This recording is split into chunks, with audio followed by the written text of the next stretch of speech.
বছর জুড়ে সারা দেশে যে ফুল বেচা কিনা হয় তার অন্তত 70% সরবরাহ হয় যশোর থেকে।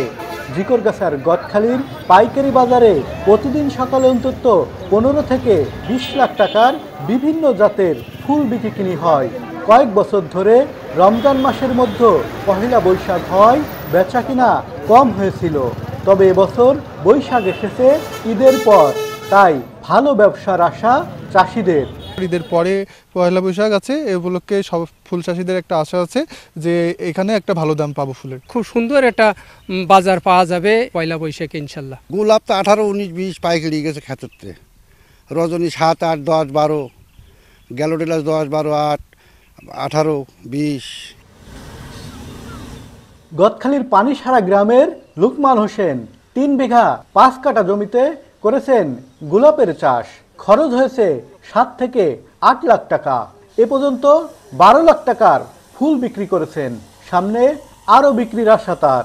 গোলাপ করতেছে আমার কোনো অনুমানিক কোনো খরচ নেই, তো প্রায় 8 লাখ টাকা খরচ হয়ে গেছে, প্রায় 12 লাখ টাকা বিক্রি হয়েছে।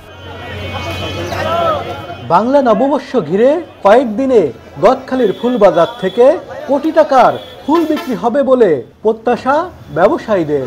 প্রাকৃতিক কোনো দুর্যোগ না হলে, অনুকূল পরিবেশ হলে, চাহিদা যদি যেভাবে আমরা চিন্তা করছি সেভাবে থাকে, তাহলে পয়লা বৈশাখকে কেন্দ্র করে 1 কোটি টাকার ফুল বিক্রি হতে পারে বলে আমাদের এই অঞ্চল থেকে মনে করছি।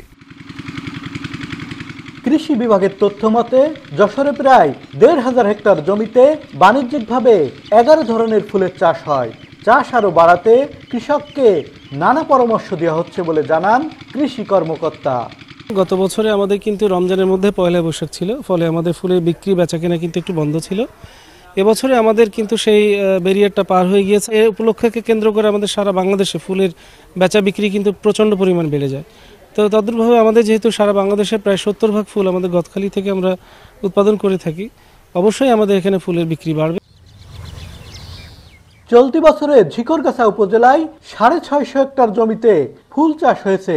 এর মধ্যে গোলাপ, গ্ল্যাডিওলাস, জারব্রা ও গাঁধার চাষই সবচেয়ে বেশি। খেতে খেতে রং বেরঙের ফুল শুধু মানুষের মনেই প্রশান্তি আনে না, অর্থনৈতিকভাবে সমৃদ্ধ করেছে এ অঞ্চলের চাষিদের জীবনেও। রিপন হোসেন, এখন, Gadkhali, Jessore. Shea butter, aloe vera ও ভিটামিন ই সমৃদ্ধ লিলি বিউটি সোপ।